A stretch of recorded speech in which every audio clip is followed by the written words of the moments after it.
Bienvenue au Québec Sick. Je suis John Allure, le podcast de True Crime du Québec. Aujourd'hui, nous allons entendre une mise à jour sur la case de ma sœur, Teresa Allard. Encore, voici Tracy Wing pour tout vous raconter. Bonjour, hi, je suis Tracy Wing de Québec Sick. Chaque fois que je rends visite à ma mère, je suis envahie de souvenirs où je descendais dans son salon de coiffeur avec mes cartes dans mes mains pour voir ses clientes. Lorsqu'elle se faisait sécher les cheveux, elle me mettait du poli à ongles, elle jouait aux cartes avec moi, on jouait au paquet voleur, à la bataille. Et si je voulais traîner, ben ma mère, elle me mettait en charge d'enlever les rouleaux, d'enlever les papiers sur les bigoudis et de ranger les revues et les journaux à sensation. Je me souviens d'avoir remarqué les photos sur la page couverture de ces journaux, Allopolis et Photopolis. Des corps à moitié nus, avec plein de monde autour. Il en a une image qui est restée gravée à jamais dans mon cerveau. Et c'est celle d'une paire de jambes avec des bottes blanches au-dessus des genoux, ce qu'on appelait des bottes go-go. Elle était couverte d'un drap, mais les bottes blanches et ses jambes avaient été photographiées. Jamais que je vais oublier cette image. Et une fois que j'ai appris à lire les mots qui accompagnaient ces images, comme assassiné, danseuse, corps retrouvé, j'ai compris ce que ces images voulaient dire. Je me souviens que je ne pouvais que voir la page de couverture parce que ma mère me disait que c'était de la fiction, que ces histoires n'étaient pas vraies. Ou si c'était vrai, c'était parce que c'était des danseuses, des prostituées ou des droguées. Je n'avais pas le droit de lire de telles cochonneries.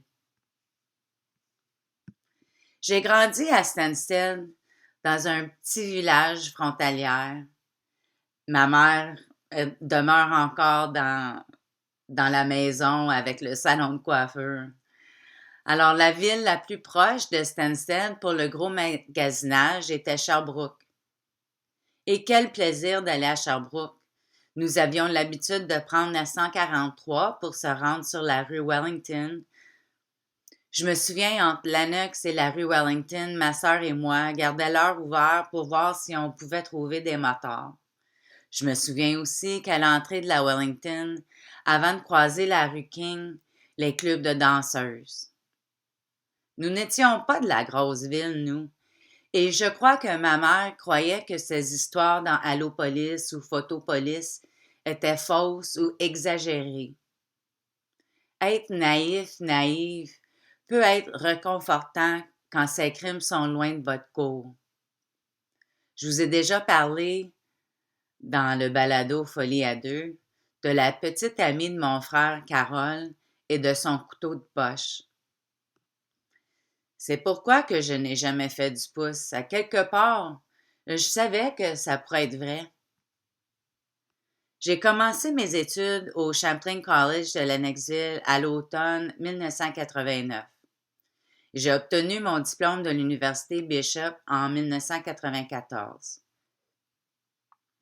Je n'ai jamais entendu parler de Teresa alors, ni du fait que la violence sexuelle était endémique sur le campus comme il y avait 10 ans avant.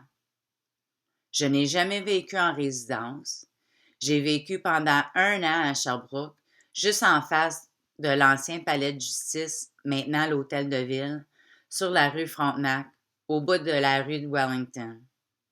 Après 1 an de vivre à Sherbrooke, à côté des bars, ben c'est ça, j'ai décidé de rester à Stansted et de voyager la 143 à tous les jours pour me rendre aux études, en passant par la Dufferin Heights, où se trouvait le Golfo, par la ville de Massawippi ou le village de Massawippi, près de l'endroit où Manon Dubé a été trouvée. quelqu'un d'autre que je me souviens maintenant avoir vu dans Allo Police. Je n'ai jamais su et j'en suis désolée. Mais une fois que je l'ai su, je ne pouvais pas ne pas savoir. Et c'est ça. On ne peut pas savoir qu'est-ce qu'on ne sait pas.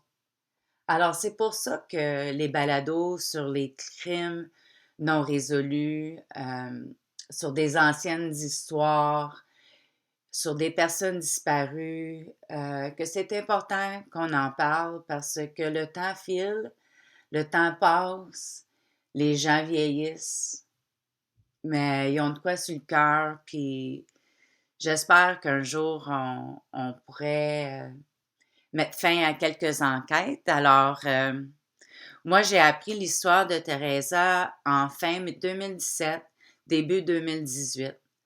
J'ai trouvé le site web de John, écouté de dizaines de balados, et mon esprit a été soufflé. J'ai toujours aimé les dossiers médico-légaux, toutes les émissions CSI, les mystères non résolus, les missions enquête, tout ça. Alors, je voulais en savoir plus sur le Québec et ma région. J'ai contacté John parce que moi aussi, je m'étais fait trahir par la SQ et que je pouvais m'identifier à lui. Nous sommes devenus de bons amis et je pense de bons alliés. J'aimerais bien que l'on puisse mettre fin à cette enquête sur la mort violente de Teresa. Et peut-être que vous avez des souvenirs de cet événement malheureux en novembre 1978. John aimerait qu'on cesse de considérer les décès de Louise Camiran, Manon Dubé et Teresa Allard comme des cas connexes. La base de cette théorie a été suggérée par le criminologue Kim Rosmo lorsqu'il a recommandé, en fonction de la proximité géographique des crimes, que la Sûreté du Québec examine les cas ensemble. Il a été soutenu par un autre criminologue qui a déclaré qu'il est statistiquement improbable qu'un tueur en série n'ait pas commis 3 meurtres similaires en l'espace de 19 mois dans les cantons de l'Est. Mais ce n'était que des théories, que des hypothèses. Aujourd'hui, la Sûreté du Québec reconnaît Kim Rosmo comme le parrain du profilage géographique et plusieurs de ses enquêteurs sont formés et certifiés dans cette technique. Au début des années 2000, ils ont demandé à la Sûreté du Québec d'enquêter sur ces 3 dossiers et de considérer cette théorie. Ils ne leur avaient pas dit que c'était confirmé cette hypothèse, car ce sont eux les experts. Mais elles leur ont demandé de se pencher sur la question d'un tueur en série. Et les enquêteurs de la SQ l'ont fait. Au fil des ans, au moins 2 profileurs criminels ont examiné les 3 cas. Selon les mots exacts de la SQ, ils ont dit à John « Vous nous avez fait faire nos devoirs ». John dirait aussi qu'il fut un temps où il convenait d'enchaîner les affaires. 3 vaut mieux qu'1. Il suscite davantage l'intérêt des médias. Vous obtenez l'attention des gens encore plus. Et peut-être que les gens en parleront et fourniront des informations. Sauf que le problème avec cette approche est le même problème de la théorie de la surdose ou l'overdose de drogue soutenue par l'enquêteur original de la Sûreté du Québec, Roch Godreau, à propos de la mort de la sœur de John, Teresa Allard. Lorsque les gens entendent trop parler d'une théorie, ils peuvent se fermer sur d'autres théories. Tu sais, c'est comme avoir l'angle, tu sais, en anglais, on dit tunnel vision. Alors, tu sais, les enquêteurs, ils peuvent faire ça, mais nous aussi, le public aussi. Alors, ils entendent overdose de drogue et ils pensent, eh bien, qu'est-ce que je pensais ou j'avais vu ne doit pas être un élément d'information important ou importante parce que la police parle de drogue. De mettre trop d'importance sur une théorie d'un tueur en série peut avoir le même effet. et aurait pu avoir le même effet. Alors, les personnes avec de légitimes informations peuvent ne plus se manifester en pensant, eh bien, je connaissais ce type ou cette chose qui s'est produite. C'est un peu bizarre, mais ils se disent maintenant, tueur en série, donc je dois me tromper.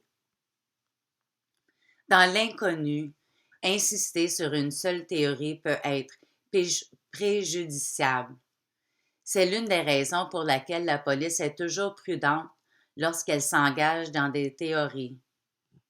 Comment ils choisissent leurs mots peuvent ressembler à du minable, qu'ils sont médiocres et ne réussissent rien. Mais ce qu'ils font en réalité, c'est protéger l'intégrité du dossier en question.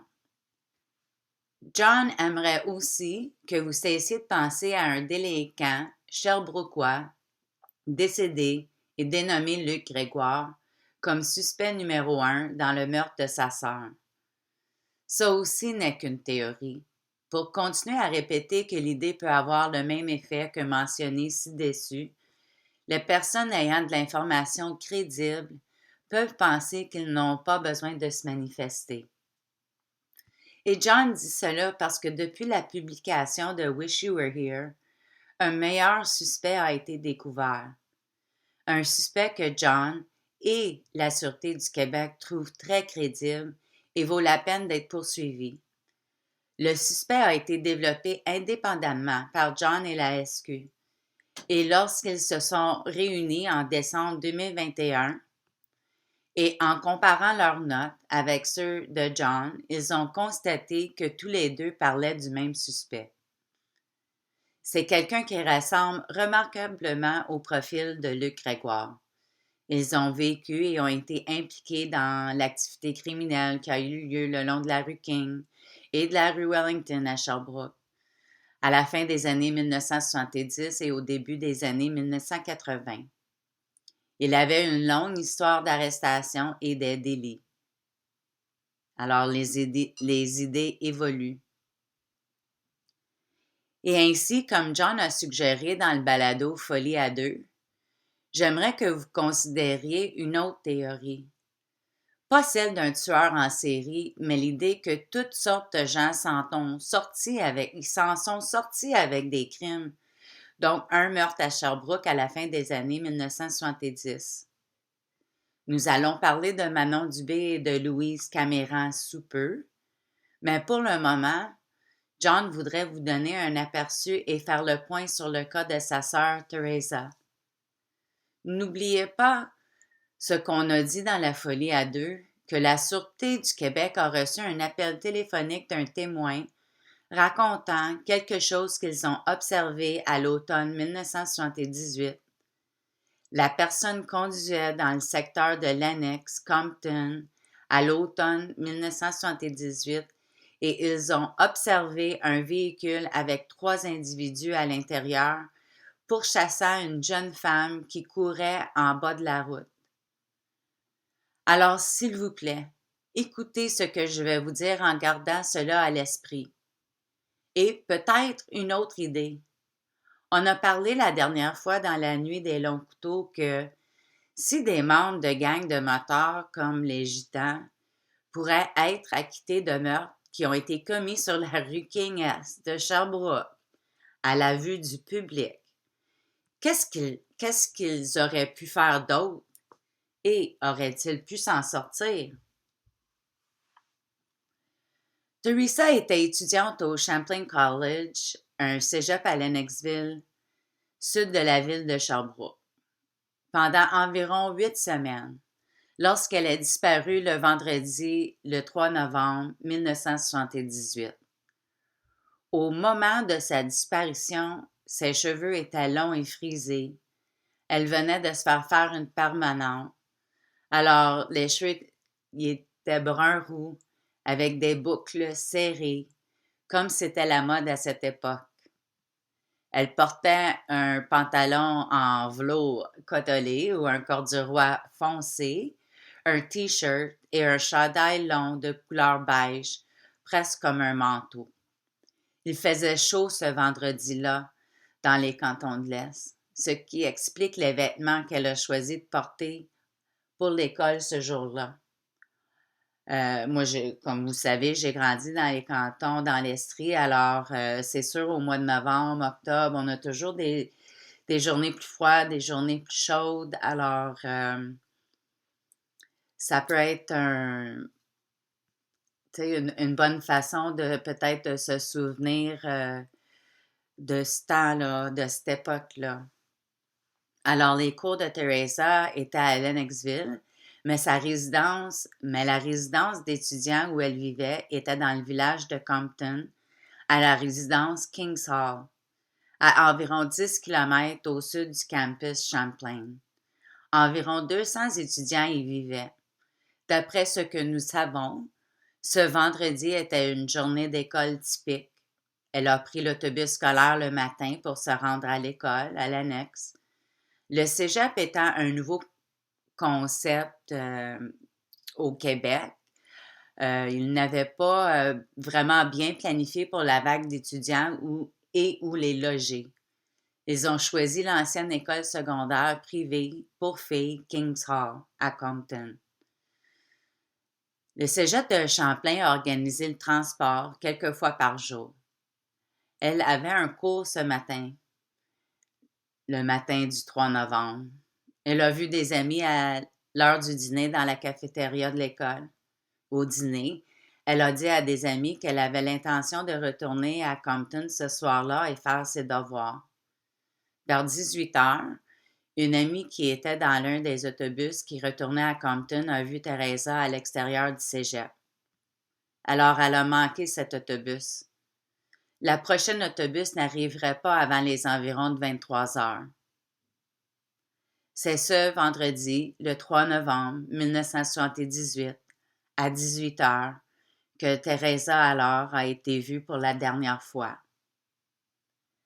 La disparition de Teresa n'a pas été remarquée avant le milieu de la semaine suivante. Elle n'a été portée disparue que le vendredi 10 novembre suivant.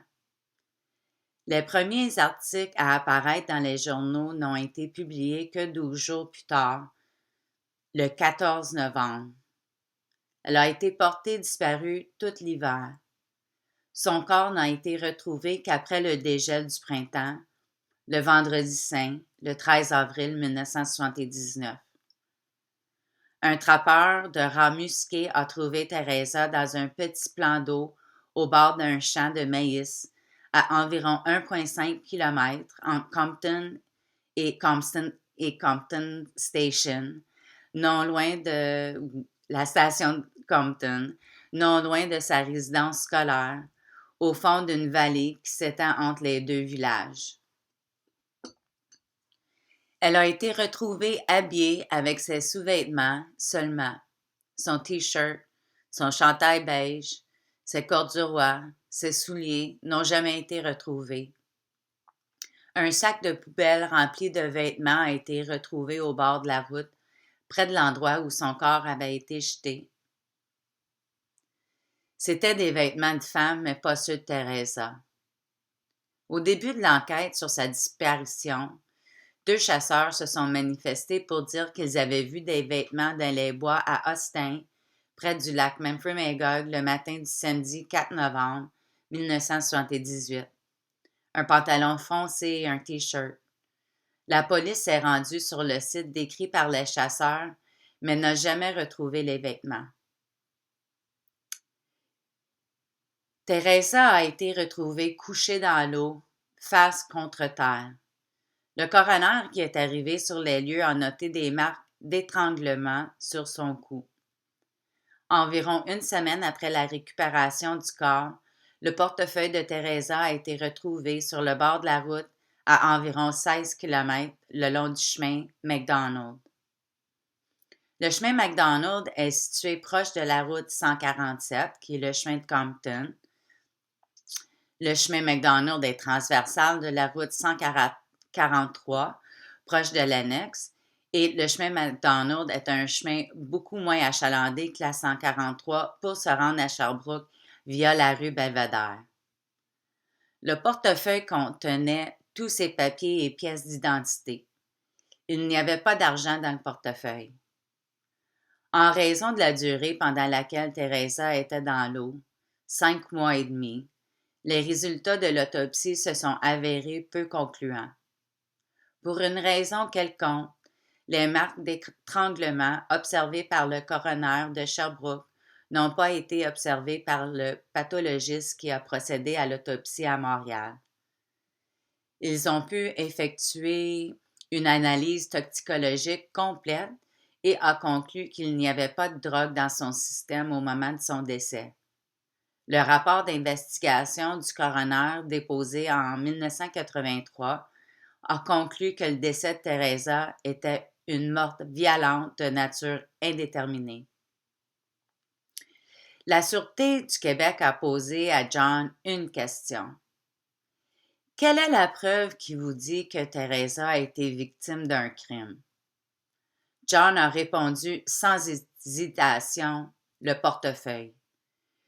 Que le portefeuille soit jeté à 16 km vous indique que ce n'était pas un suicide ou un overdose de drogue ou un accident. La chose la plus préjudiciable à l'enquête a été que le détective de la SQ, Rob Godreau, est passé à la télévision nationale, comme il l'a fait en 2005 à l'émission W5 ou W5, et déclarant « Je suis toujours convaincu d'une surdose de drogue ». Mais aujourd'hui, la position officielle de la Sûreté du Québec concernant le dossier de Teresa est conforme à ce qu'elle a publié sur son site web des affaires non résolues. Et je vous lis. Même si le dossier a été traité à l'époque comme une disparition, au fil du temps, toutes les pistes d'enquête ont été étudiées et elles le sont encore aujourd'hui. Lors d'une récente conversation avec la SQ, ils ont parlé de leur position face à l'enquête du dossier de Teresa et John résume leurs idées comme ceci. Le meurtre est l'hypothèse principale. Le suicide ne l'est pas. La drogue ne l'est pas. Une victime d'un crime est l'hypothèse, à cause du portefeuille. Le meurtre sexuel pourrait être envisagé. Si la strangulation est le mode de meurtre, alors est-ce les mains ou une ligature? A-t-elle été étranglée par devant ou par derrière? Toutes ces choses doivent être considérées. Et pour l'instant, nous dirions que nous sommes à peu près certains que sa mort est un crime. Et toutes les pistes résultant de l'enquête ont été et continuent d'être étudiées. Certains éléments doivent être pris en compte. Pour l'instant, nous dirions que nous sommes sûrs à 75% que Teresa a été victime d'un crime, mais nous retenons environ 25% parce que nous ne le savons pas. Il pourrait y avoir d'autres informations que nous ne connaissons pas. Et encore, on ne peut pas savoir qu'est-ce qu'on ne sait pas. Alors, c'est important de parler à nos mononcles, à nos matantes, à nos mères, nos grands-parents, s'ils sont encore avec nous. Ils pourraient en avoir des informations. Les circonstances de l'affaire, les pensées de la police, vous savez qu'il y a un suspect, un bon suspect à considérer dans cette affaire. Vous savez aussi que la SQ a reçu un appel téléphonique d'un témoin qui documente quelque chose qu'il a observé à l'automne 1978. La personne conduisait dans la région de Lennoxville, Compton, à l'automne 1978. Elle a observé un véhicule avec 3 individus à l'intérieur qui poursuivaient une jeune femme qui courait sur la route. Ne vous attachez pas trop par contre à cette information, mais gardez-la à l'esprit. Enfin, avec tout cela à l'esprit, John et moi, on demanderait au public, et en particulier aux gens de la région de Sherbrooke, de retourner dans le temps, à l'automne 1978, quelques jours après l'Halloween, ce vendredi du 3 novembre 1978 et je leur demanderai de quoi vous souvenez-vous. Parlez à vos parents, vos tantes, vos oncles, vos cousins, vos cousines, vos voisins. Peut-être ce que vous pensez est minime, mais peut-être que c'est énorme comme information.